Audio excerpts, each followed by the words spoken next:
आज हम बात करेंगे इस वीडियो में ईसीजी के बारे में। ठीक है, तो ईसीजी को किस टॉपिक्स में देखना, सारा बेसिक्स जो है ईसीजी का जितना भी बेसिक्स है किस तरह से देखते हैं इस वीडियो में हम लोग डिस्कस करेंगे। और इसका थोड़ा लंबा वीडियो होने वाला है, इसीलिए एकदम आराम से पूरा देखना पड़ेगा, तब जाके पूरा समझ में आएगा। ईसीजी में सबसे पहले देखते क्या है, सबसे पहला जब भी हमको ईसीजी मिलेगा तो हम लीड 2 को ही देखते हैं। ठीक है ना, लीड 2 बेस्ट हमारे लिए रिदम स्ट्रिप होता है। ठीक है, उसमें सबसे पहले हम देखेंगे क्यूआरएस कॉम्प्लेक्स को। ठीक है, उसके बाद क्यूआरएस कॉम्प्लेक्स में क्या होता है, तो सेप्टल डिपोलराइजेशन की वजह से कौन सा होता है। फिर free wall left ventricle free wall depolarization की वजह से कौन सा होता है। तो ये सबको हम देखेंगे धीरे धीरे। क्यूआरएस कॉम्प्लेक्स देखेंगे, फिर उसके बाद पी वेव को देखेंगे, मॉर्फोलॉजी देखेंगे, पीआर इंटरवल देखेंगे या और साइनस रिदम है या नहीं है इसको चेक करेंगे। ठीक है, उससे होगा पता। उसके बाद हम रिदम देखेंगे। रिदम होता है कि ये दो के इंटरवल में रेगुलर हो रहा है कि नहीं। इंटरवल जो है दो ईसीजी वेव क्यूआरएस कॉम्प्लेक्स के बीच में रेगुलर इंटरवल रह रहा है कि नहीं, और ये चीज़ है देखना जरूरी है। रिदम सबसे ज़्यादा इम्पोर्टेंट है। रिदम देखेंगे, उसके बाद रेट देखेंगे। तो रेट जो है कितना बीट पर मिनट से हार्ट कॉन्ट्रैक्ट कर रहा है, तो ये टैकीकार्डिया है या नहीं है, ये चीज़ चेक करने के लिए रेट देखते हैं। एक्सिस ऑफ ईसीजी देखेंगे। ठीक है, आगे चल के बात करेंगे। फिर क्यूटी इंटरवल देखेंगे। ठीक है ना, यहाँ से क्यूआरएस कॉम्प्लेक्स से टी वेव के एंड तक क्यूटी इंटरवल देखेंगे। इतने सारे टॉपिक्स में हम लोग डिस्कस करेंगे इस ईसीजी को। आइए देखते हैं किस तरह से डिस्कस करना है। सबसे पहली बात है कि ईसीजी में हमको बेसिक्स थोड़ा सा सीखेंगे, उसके बाद जो है कुछ अप्लाई करेंगे उसको, ईसीजी को जो सीखेंगे उसके हिसाब से। ठीक है, तो ईसीजी हम टैकीकार्डिया और ब्रेडिकार्डिया और एक्यूट कोरोनरी सिंड्रोम एमआई में हेल्पफुल होता है चेक करने में। ठीक है, और देखिए इसमें सबसे पहले हम लोग जो ईसीजी कन्वेंशनली करते हैं तो वो 12 लीड चेस्ट ईसीजी होता है। ठीक है, तो 12 लीड चेस्ट ईसीजी में किस तरह से लीड पुटअप करते हैं, मतलब सबसे पहले लीड 2 जो होता है ना वो रिदम ईसीजी, मतलब बेस्ट चेक करने के लिए सबसे पहले लीड 2 को ही देखते हैं, हमारे लिए बेस्ट होता है। उसमें सबसे पहले हमको देखना क्या है कि क्यूआरएस कॉम्प्लेक्स को देखना है। तो क्यूआरएस कॉम्प्लेक्स में वेंट्रिकुलर डिपोलराइजेशन सिंक्रोनस होता है, बहुत वेंट्रिकल सेम टाइम कॉन्ट्रैक्ट करता है। ठीक है ना, अब ड्यूरेशन ऑफ, सबसे पहले थोड़ा सा फिजियोलॉजी जान लेते हैं कि ड्यूरेशन ऑफ क्यूआरएस कॉम्प्लेक्स कितना होता है। तो ड्यूरेशन होता है जनरली 100 मिली सेकेंड या 0.1 सेकेंड बोला जाता है। 2 to 2.5 स्मॉल बॉक्सेस बोला जाता है कि, और एक स्मॉल बॉक्स जो होता है 40 मिली सेकेंड्स का होता है। ठीक है ना, तो 2 to 2.5 milli box 2 to 2.5 small box 100 millisecond यानी 0.1 सेकेंड का होता है। ठीक है, अब जब क्यूआरएस हम लोग देखेंगे तो इसमें 3 चीज़ें मिल सकता है। एक तो नॉर्मल क्यूआरएस हो सकता है, और दूसरा नैरो, इसी को नॉर्मल क्यूआरएस या नैरो क्यूआरएस बोलते हैं इसी को। और फिर दूसरा हो सकता है कि वाइड क्यूआरएस कॉम्प्लेक्स मिले। वाइड क्यूआरएस किसको बोलेंगे, जब 0.12 सेकेंड से ज़्यादा होगा तो उसको 0.12 सेकेंड और 0.16 सेकेंड से ज़्यादा के बीच में होगा तो उसको वाइड क्यूआरएस कॉम्प्लेक्स बोलेंगे। और जो 0.16 सेकेंड से ज़्यादा होगा उसको वेरी वाइड क्यूआरएस कॉम्प्लेक्स बोलेंगे। तो इसको देखेंगे कि और क्या क्या एबनॉर्मेलिटीज़ होता है। यहाँ पे वेरी वाइड क्यूआरएस कॉम्प्लेक्स का कारण होता है कि इडियो वेंट्रिकुलर टैकीकार्डिया हो सकता है, या फिर एक्सेलरेटेड इडियो वेंट्रिकुलर टैकीकार्डिया हो सकता है, या फिर वेंट्रिकुलर टैकीकार्डिया हो सकता है। ये सब कारण है वेरी वाइड क्यूआरएस कॉम्प्लेक्स होने का। अगर वाइड क्यूआरएस कॉम्प्लेक्स किसको बोलता है, जिसको 0.12 सेकेंड और 0.16 सेकेंड के बीच का जो है क्यूआरएस कॉम्प्लेक्स हो रहा है, तो उसको एबनॉर्मेलिटी है वेंट्रिकुलर डिपोलराइजेशन में। ठीक है, अब नॉर्मल क्यूआरएस कॉम्प्लेक्स होगा तो इसी को नैरो क्यूआरएस कॉम्प्लेक्स बोलते हैं। दूसरा कुछ ऐसे नॉर्मल नैरो नहीं होता कोई। ठीक है ना, तो इस नैरो समझ के इसको कोई पैथोलॉजिकल नहीं समझ लेना, कोई बीमारी नहीं समझ लेना, नॉर्मल है। ठीक है, तो ये 100 मिली सेकेंड्स का होता है जनरली, और इसको देख के हम हैप्पी हो जाएंगे। क्यों कि वेंट्रिकुलर डिपोलराइजेशन नॉर्मल है, सिंक्रोनस है, इसका रूट नॉर्मल है। डिपोलराइजेशन ऑकर्स थ्रू पुर्किंजे सिस्टम, इसका मतलब ये है कि नैरो क्यूआरएस कॉम्प्लेक्स मिल रहा है या नॉर्मल क्यूआरएस कॉम्प्लेक्स मिल रहा है, तो मतलब है कि डिपोलराइजेशन हो रहा है पुर्किंजे सिस्टम के थ्रू। ठीक है, और देखेंगे तो कंडक्शन सिस्टम ऑफ हार्ट देखेंगे कि कंडक्शन किस तरह से होता है। तो ऐसे नोड होता है हार्ट में, ठीक है, ऐसे नोड होता है और ऐसे नोड से, ठीक है, यहाँ पे ऐसे नोड होता है और यहाँ पे AV नोड होता है। ठीक है, ऐसे नोड हुआ, यहाँ पे SAN, यहाँ पे AVN। ठीक है, तो ऐसे नोड से एट्रिया में फैलता है करंट। ठीक है, ऐसे नोड इम्पल्स जनरेट करता है और ऐसे नोड इम्पल्स जैसे जनरेट करता है वो एट्रिया में फैलता है। एवी नोड रिसीव करता है, एवी नोड से बंडल ऑफ हिस में जाता है और बंडल ऑफ हिस जो है राइट बंडल ब्रांच में जाता है। तो राइट बंडल ब्रांच और लेफ्ट बंडल ब्रांच, अब राइट बंडल ब्रांच सीधे पुर्किंजे फाइबर्स में लेके जाता है राइट वेंट्रिकल में, और लेफ्ट बंडल ब्रांच दो होता है, उसका दो में डिवाइड कर जाता है। इंटीरियर फेसिकल और पोस्टीरियर फेसिकल दोनों पुर्किंजे फाइबर्स में जाता है, लेफ्ट वेंट्रिकल में लेके जाता है। तो ये फिजियोलॉजी हो गया थोड़ा सा। ठीक है, तो electrical ventricular activation is form of endocardium.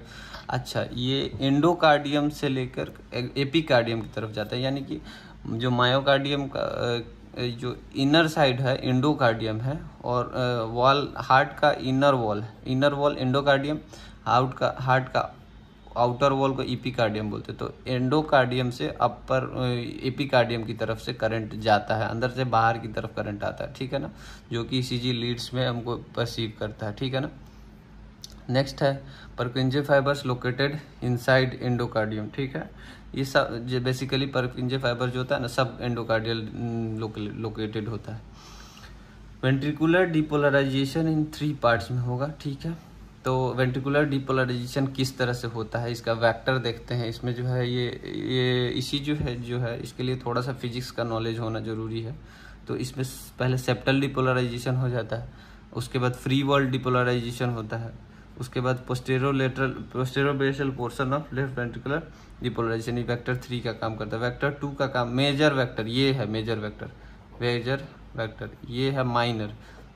ठीक है, माइनर वेक्टर, और इसका तो नो रोल है, इसका कोई प्रैक्टिकल रोल ही नहीं है, ये बस थ्योरेटिकल रह जाता है क्योंकि ऐसे डायरेक्शन में होता है जिसमें इस चेस्ट लीड को लेते ही नहीं है, तो इसका कोई काम ही नहीं आता। तीनों का जो सम ऑफ वेक्टर 1 2 3 है ना, वही रिस्पॉन्सिबल है क्यूआरएस कॉम्प्लेक्स के लिए। ठीक है, अब नेक्स्ट देखते हैं। तो राइट बंडल ब्रांच जो होता है ना वो लार्जर होता है, लंबा होता है। क्यों? क्योंकि लेफ्ट की तरफ सब होता है, लेफ्ट जो है शॉर्टर होता है, तो फास्टर कंडक्शन होगा लेफ्ट की तरफ। Left side of the septum mid part of the activated first. ठीक है ना, left side of the septum जो है पहले एक्टिवेट होता है। ठीक है ना, एवी नोड से आया, एवी नोड से बंडल ऑफ हिस में आया, तो बंडल ऑफ हिस सबसे पहले left side of the septum को एक्टिवेट कर देता है। ठीक है, और इसमें क्या करना फ्लो, अब एक थोड़ा सा बेसिक फिजिक्स का कॉन्सेप्ट समझ लेना है, उसके बाद जो है इसको अप्लाई करेंगे ईसीजी में। ठीक है, तो जैसे ही फ्लो ऑफ करंट होता है ना, फ्लो ऑफ करंट जो होगा वो निगेटिव से अगर पॉजिटिव की तरफ जा रहा है और लीड जिस तरफ प्रेजेंट होगा ना, अगर मान लिया कि ये करंट का फ्लो हो रहा है निगेटिव से पॉजिटिव की तरफ, अगर हमको पॉजिटिव की तरफ हम कोई सा भी लीड डालेंगे, यानी गैल्वेनोमीटर होता है बेसिकली, लीड क्या है, गैल्वेनोमीटर है। तो अगर कोई भी लीड इधर पॉजिटिव डालेंगे, करंट लेफ्ट से राइट की तरफ आ रहा है, तो ये निगेटिव से पॉजिटिव की तरफ आ रहा है, तो इसमें पॉजिटिव डिफ्लेक्शन आएगा और इसमें निगेटिव डिफ्लेक्शन आएगा। यही लीड जस्ट लीड, यही ईसीजी लीड्स का प्रॉपर्टी है कि अगर करंट निगेटिव से पॉजिटिव डायरेक्शन की तरफ आ रहा है और पॉजिटिव डायरेक्शन के पास जो है हम इस साइड में, पॉजिटिव डायरेक्शन के साइड में अगर हम कोई भी लीड रखेंगे तो उसमें पॉजिटिव डिफ्लेक्शन दिखेगा, और निगेटिव साइड के तरफ कोई भी लीड रखेंगे तो वो निगेटिव डिफ्लेक्शन देगा। ठीक है, ये देखिए जैसे इस तरह का पॉजिटिव डिफ्लेक्शन मिलता है। ठीक है, तो यही चीज़ को लिखा हुआ गैल्वेनोमीटर ऐसे ही जो है शो करता है। अब देखना है कि इसमें वेक्टर 1 में की वजह से किस सेप्टल डिपोलराइजेशन की वजह से किस तरह से वेक्टर 1 बनता है। ठीक है, अब जैसे कि सेप्टम है, सेप्टम का डिपोलराइजेशन होगा, तो सेप्टम का डिपोलराइजेशन सबसे पहले सेप्टल वॉल जो है देखना है कि किस तरह से डिपोलराइज कर जाता है। तो सेप्टम का जो वॉल है ना, अब ये जो सेप्टम का वॉल है वो सेप्टल का वॉल लेफ्ट से लेकर के राइट की तरफ जाता है। ऐसा इसका वेक्टर जो है ना इस तरह का बनता है। सेप्टम का वेक्टर इस तरह का बनता है, लेफ्ट से राइट की तरफ। ये चीज़ हमको याद रखना पड़ेगा, क्योंकि इसको सेप्टम का मास ही इस तरह का है ना, सेप्टम का टिश्यू जो है सेप्टम वेंट्रिकुलर सेप्टम का, इसके वजह से लेफ्ट की राइट की तरफ से इसका वेक्टर बनता है। ठीक है ना। तो अब ईसीजी लीड्स जो है उसको जैसे प्लेस करते हैं उसको देखेंगे। तो अगर लेफ्ट से राइट की तरफ होगा और लीड प्लेस करेंगे जिस तरह से, अगर पॉजिटिव की तरफ जो भी, अब राइट साइड में जो भी लीड पॉजिटिव, राइट की तरफ राइट साइड में जो भी लीड होगा उसमें पॉजिटिव डिफ्लेक्शन आएगा, क्योंकि इसका डायरेक्शन, करंट का डायरेक्शन ऐसे है राइट की तरफ। तो राइट साइड में जो भी लीड होगा, तो जनरली अभी हम देखेंगे कि कैसे लीड को प्लेस करते हैं चेस्ट पे, ये हमको आना चाहिए। ठीक है ना। तो अभी इसके बारे में V1 और V5 V6 कैसे पॉजिटिव आ गया, ये कैसे नेगेटिव आ गया, इसको हम थोड़ी देर पहले लीड्स का प्लेसमेंट देख लेंगे, उसके बाद जो है इसको डिस्कस करेंगे। ठीक है। और नेक्स्ट है सेप्टल डिपोलराइजेशन में डायरेक्शन किस तरह से है, तो राइट साइडेड है, और एंटेरियरली हो सकता है और इन्फीरियरली हो सकता है, आगे की तरफ और नीचे की तरफ हो सकता है। अपने साइड में एंटेरियरली हो सकता है और नीचे की तरफ हो सकता है। राइट साइडेड लीड जो भी वो प्लेस करेंगे वो उसके साइड में रहेगा, वो पॉजिटिव डिफ्लेक्शन शो करेगा, नेगेटिव डिफ्लेक्शन जो लेफ्ट साइड रहेगा उसको नेगेटिव डिफ्लेक्शन शो करेगा। ठीक है। अब 12 लीड चेस्ट लीड हम लोग जो भी 12 लीड ये ईसीजी करते हैं जो भी, तो प्रीकॉर्डियल लीड प्लेसमेंट किस तरह से करते हैं। तो सबसे पहले लीड प्लेसमेंट के लिए सबसे बेस्ट रूल है, इसमें हमको V1 लीड जो है ना, V1 first V1 V2 V3 V6 तक होता है। ठीक है। तो V6 तक जो होता है, तो V1 को हम राइट साइड ऑफ स्टर्नम में, just right side of sternum 4th intercostal space में रख देते हैं, और उसी लेवल पे 4th इंटरकोस्टल स्पेस में भी left side of the sternum में V2 को रख देते हैं। ठीक है। और 5th जो 4th इंटरकोस्टल ये है V4 को जो है मिड क्लेविकुलर लाइन पे 5th इंटरकोस्टल स्पेस में लेफ्ट साइड में रखते हैं। और ये नेक्स्ट है V5 को कहाँ, V3 को V2 और V4 के बीच में रख दिए, और V5 को कहाँ रखेंगे, तो V5 को एंटीरियर एक्सिलरी लाइन पे रखेंगे 5th इंटरकोस्टल स्पेस में, और V6 को कहाँ रखेंगे, तो मिड एक्सिलरी लाइन में रखेंगे 5th इंटरकोस्टल स्पेस में। ठीक है। ठीक है। तो इसी चीज़ को यहाँ पे लिखा हुआ है कि V4 को 5th intercostal mid clavicular line में, ये सब चीज़ें हो गए। और बेसिकली हम लोग V1 और V5 V6 को ही प्रीडोमिनेंटली V1 को प्रीडोमिनेंटली राइट साइड लीड मानते हैं, और V5 V6 को प्रीडोमिनेंट लेफ्ट साइड लीड मानते हैं। ठीक है। तो अभी हम डिस्कस किए थे जैसे कि सेप्टम के बारे में, कि सेप्टम का जो डिपोलराइजेशन होगा, तो सेप्टम का लेफ्ट से राइट की तरफ से डिफ्लेक्शन होगा। अभी हमने पढ़ा था कि इस तरह से ये था सेप्टम जो भी वॉल था, तो ये ठीक है, सेप्टम का वेक्टर इस तरह से लेफ्ट से राइट की तरफ बन रहा था। तो चेस्ट लीड V1 कहाँ रखे हैं, तो ये V1 इस साइड था, V5 V6 किधर है, तो मेरा V5 V6 इधर, V5 V6 हमारा राइट साइड में, V5 V6 जो है लेफ्ट साइड में है, V1 जो है हमारा राइट साइड में। तो V1 में क्या होगा, पॉजिटिव डिफ्लेक्शन होगा, और V5 V6 में क्या होगा, नेगेटिव डिफ्लेक्शन होगा। किस वजह से, तो सेप्टम का वेक्टर जो है हमारा इस तरह से डिफ्लेक्शन बनाएगा।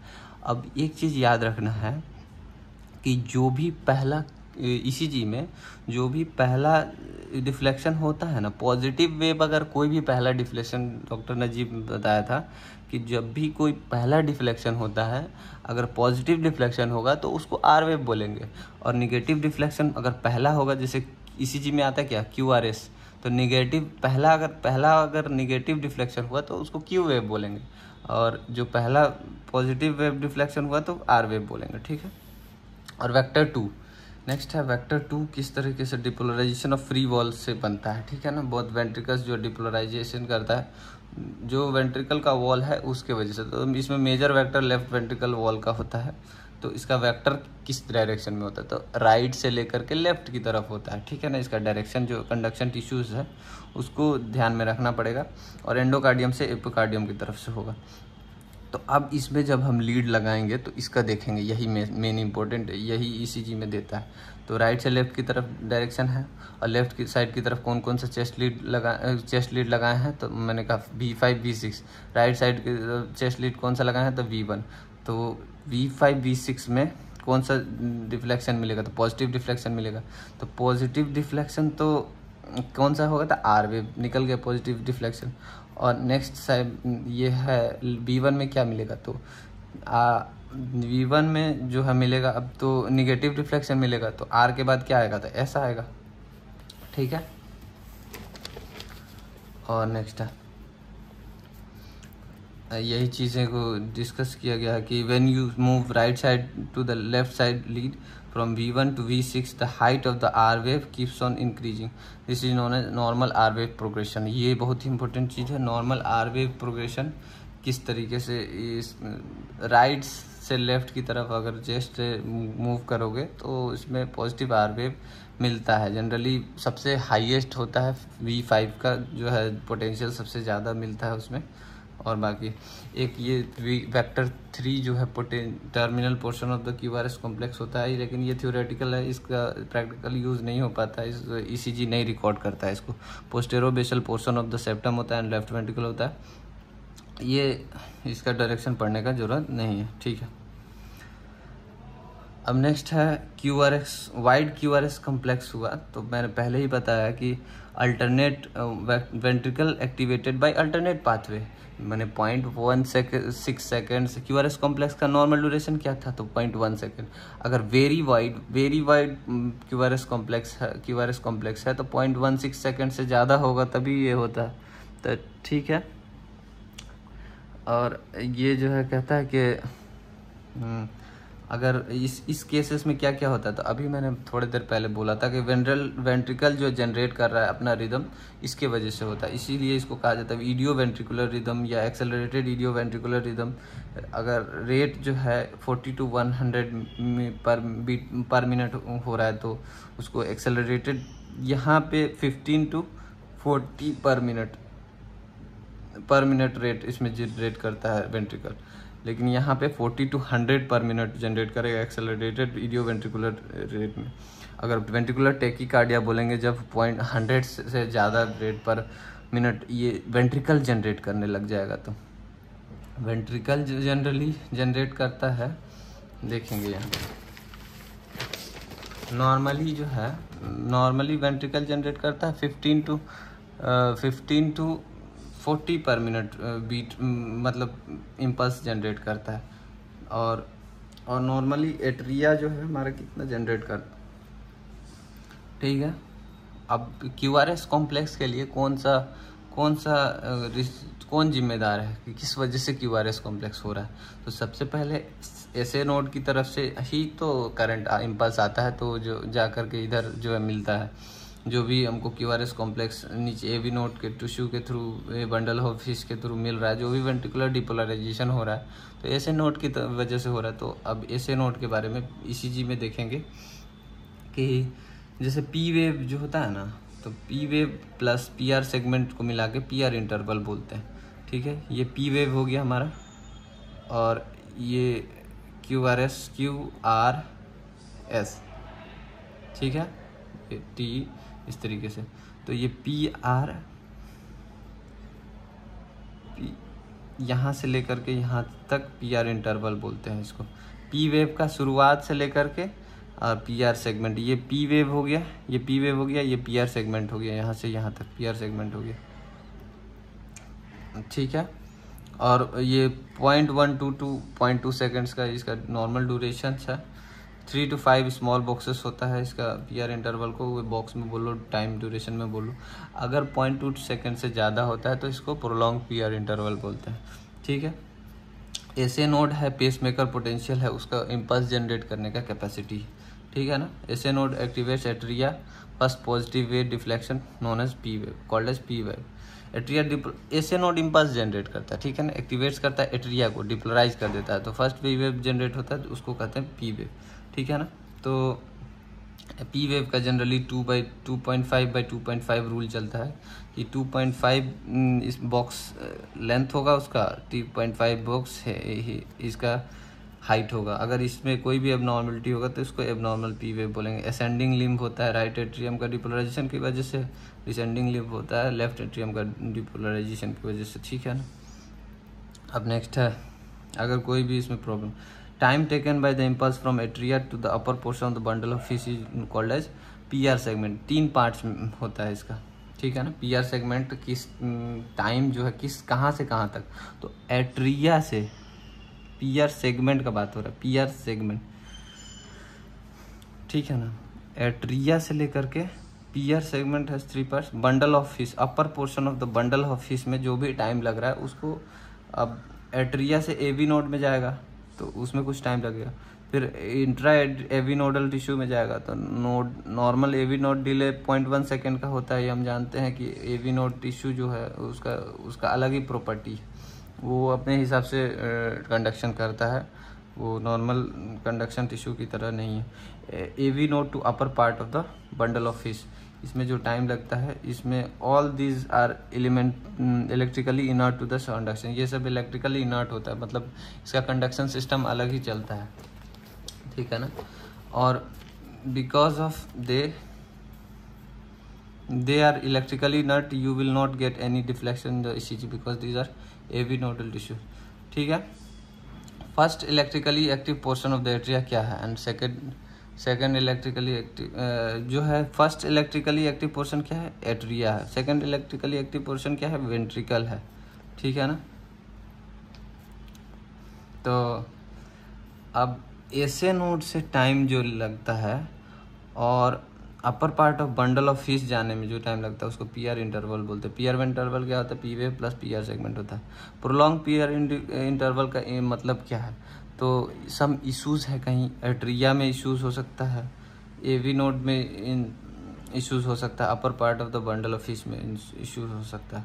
अगर डिक्रीज या पीआर इंटरवल है तो इसका मतलब है कि ये जो है एबरेंट कनेक्शन बन गया है, यानी कि इस एवी नोडल टिश्यू का पाथवे नहीं फॉलो किया है, इसका मतलब यही जल्दी पहुंच जा रहा है करंट। इसका मतलब इसको एवी नोड टिश्यू का अगर पाथवे फॉलो करता तो उसको टाइम नॉर्मल लगता, क्योंकि 0.1 सेकेंड तो उसको खुद एवी नोड टिश्यू डिले कर देता है, तो यहाँ पे टाइम ज़्यादा लगता है। तो अब एबरेंट कनेक्शन इसको एक एग्जांपल है, बंडल ऑफ केंट हो जाता है कि एबरेंट कनेक्शन बन जाता है, WPW सिंड्रोम बनता है। उसके बारे में अगले वीडियो में किसी में डिस्कस करेंगे, ठीक है ना। तो अगर QRS कॉम्प्लेक्स वाइड होगा नॉर्मल होगा, ये चीज़ हम डिस्कस कर चुके हैं। तो द मोमेंट क्या है, P wave, the moment I see P wave I eliminate junctional rhythm. कहने का मतलब है कि जब मैंने पी वेव देख लिया तो जंक्शनल रिदम में अगर प्रॉब्लम रहता, मेरे कोई भी इश्यूज रहता, तो अगर इसमें कोई इशू रहता तो ये पी वेव हमको दिखता ही नहीं। तो अगर पी वेव हमको ECG में दिख रहा है मतलब कि जंक्शनल एवी नोड से तो टिश्यूज इम्पल्स तो जनरेट नहीं हो रहा है, ये तो हम समझ जाएंगे कंफर्म। अब आखिर रहा कि पी वेव का अगर नॉर्मल शेप है तो मॉर्फोलॉजी अगर नॉर्मल है तब मतलब लेड 2 और V1 उसके बाद V1 देखने के लिए करते हैं। तो अगर हमको मॉर्फोलॉजी देखना है, only when SA node depolarizes atria you will have normal P wave। मतलब नॉर्मल P wave कब होगा, तो जब SA नोड डिपोलराइज करेगा ना एट्रिया को, तभी नॉर्मल पी वेव दिखेगा। अगर मॉर्फोलॉजी डिस्टॉर्टेड है, इसका मतलब ये है कि आर्टरिया जो है खुद अपने आप इम्पल्स जनरेट कर रहा है, उसको ऐसे नोड जो है इम्पल्स नहीं जनरेट करके दे रहा है, तो इसके वजह से नॉर्मल पी वेव हमको नहीं दिख रहा है। ठीक है ना, मॉर्फोलॉजी। अब when arteria depolarizes by itself, अगर आर्टरिया खुद से डिपोलराइज करेगा then P wave will be present but have abnormal morphology. P wave present होगा लेकिन उल्टा फुल्टा मॉर्फोलॉजी दिखेगा पी वेव का। मतलब नॉर्मल ऐसा 2/25 रेशियो, इसका 2.5/2.5 रेशियो नहीं दिखेगा। मतलब इसका रूल है नॉर्मल हाइट और विड्थ जो है सिमिलर नहीं दिखेगा।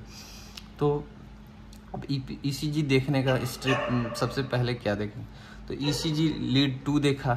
तो अभी मैंने जैसे डिस्कस किया था कि ये नैरो और वाइड किस तरीके से देखना है। ठीक है, अगर पीआर इंटरवल जो है, अगर लुक पी वेव देखेंगे नैरो, अगर हमको नैरो और क्यूआरएस कॉम्प्लेक्स नैरो दिख गया तो हम टी वेव देखेंगे। ठीक है ना, पी वेव देखेंगे, पी वेव और पी आर सेगमेंट यानी कि पी आर इंटरवल देखेंगे। अगर ये नॉर्मल हुआ तो इसका मतलब है कि साइनस रिदम है, मेरा कोई दिक्कत नहीं है, हार्ट एकदम नॉर्मल। लेकिन अगर पी आर इंटरवल प्रोलॉन्ग्ड हुआ तब कंडक्शन ब्लॉक है, कहीं पे भी एवी नोड का ब्लॉकेज हो सकता है। ठीक है ना, अगर ये नॉर्मल नहीं शॉर्टर होने लग गया तो इसका मतलब ये हम समझ जाएंगे कि पाथवे, दूसरा पाथवे प्रेजेंट है, जैसे कि WPW सिंड्रोम में अभी समझे थे। जैसे हाँ, अगर यही चीज़ यहाँ पे डिस्कस किया, सेम चीज़ है। और यहाँ पे हमको डिस्कस करना है कि साइनस रिदम रेगुलर है या नहीं।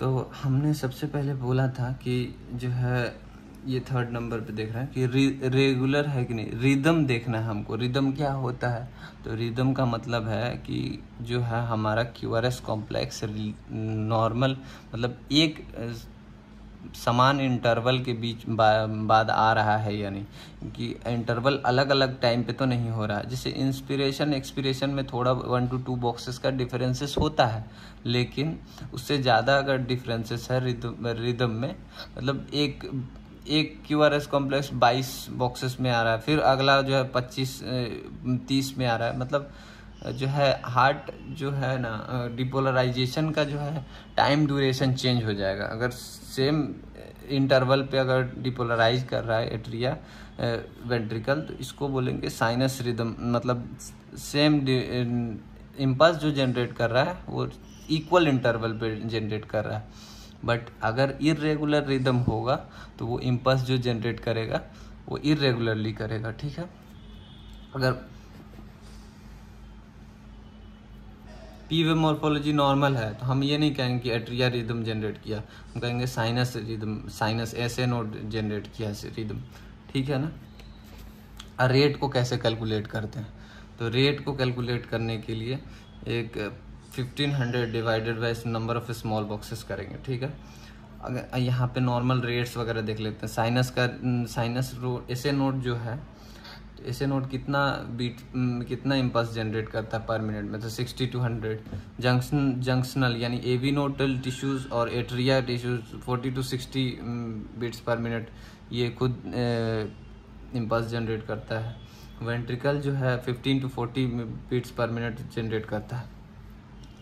अब हम एक्सिस ऑफ ईसीजी देखेंगे। ठीक है, बाइपोलर ईसीजी, बाइपोलर लीड्स होता है ये जो 1, 2 और 3। ठीक है ना, तो इन्थोवेंट ट्राइंगल बनाता है। 1 जो है फर्स्ट लीड होता है जो राइट आर्म और लेफ्ट आर्म के बीच में लगता है, और सेकेंड लीड जो है राइट आर्म और लेफ्ट लेग के बीच में लगता है, और थर्ड लीड जो है लेफ्ट आर्म और लेफ्ट लेग के बीच में लगता है। तो इसमें डायरेक्शन देख लेना है कि ये पॉजिटिव और ये पॉजिटिव, यहाँ पॉजिटिव होता है।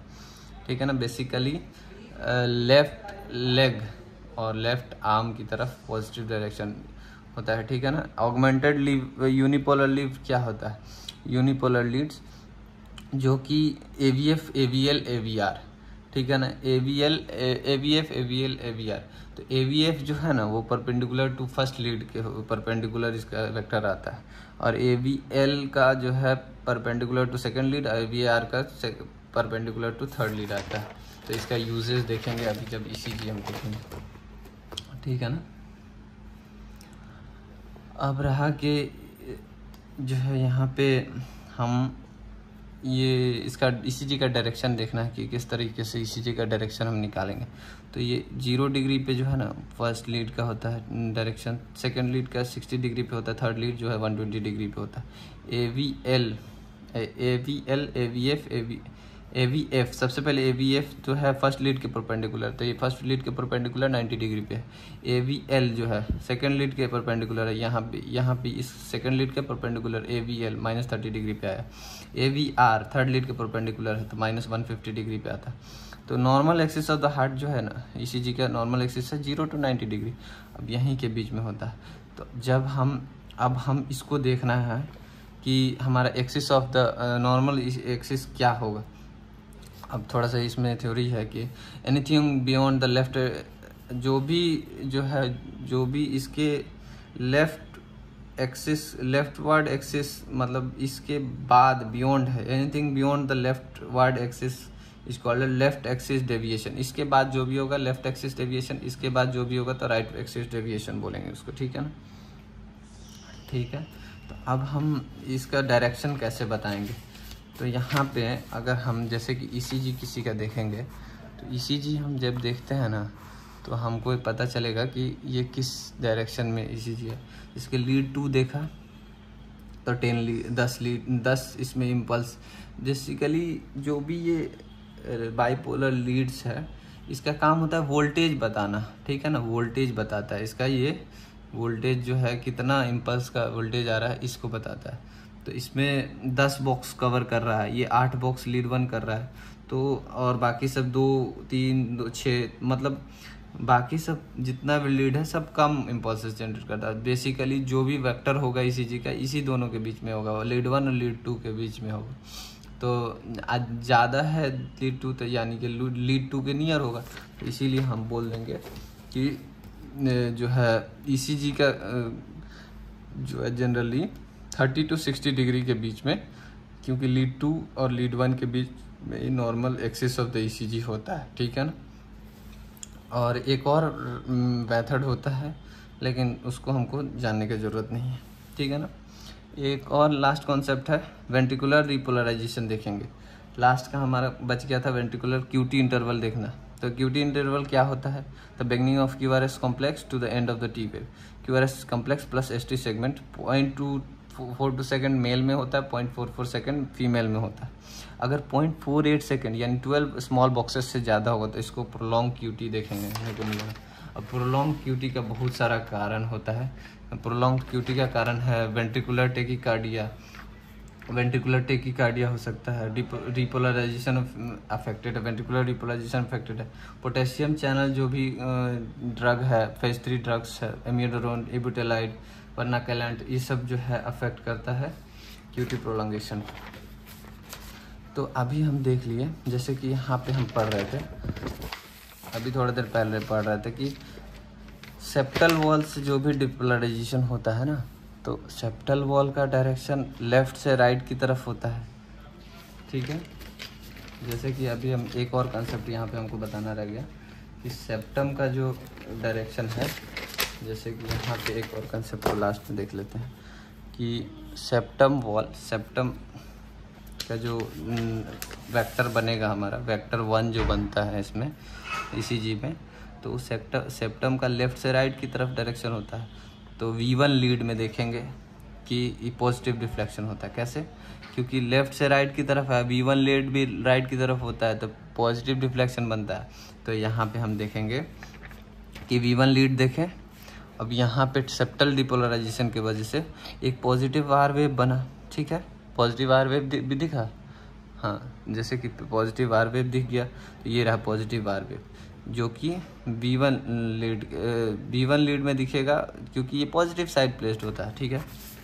और नेक्स्ट कि अगर हम V5 V6 में जब देखेंगे ना तो उसमें नेगेटिव Q वेव, एक नेगेटिव वेव दिखेगा, जो नेगेटिव डिफ्लेक्शन दिखेगा सेप्टम की वेक्टर की वजह से।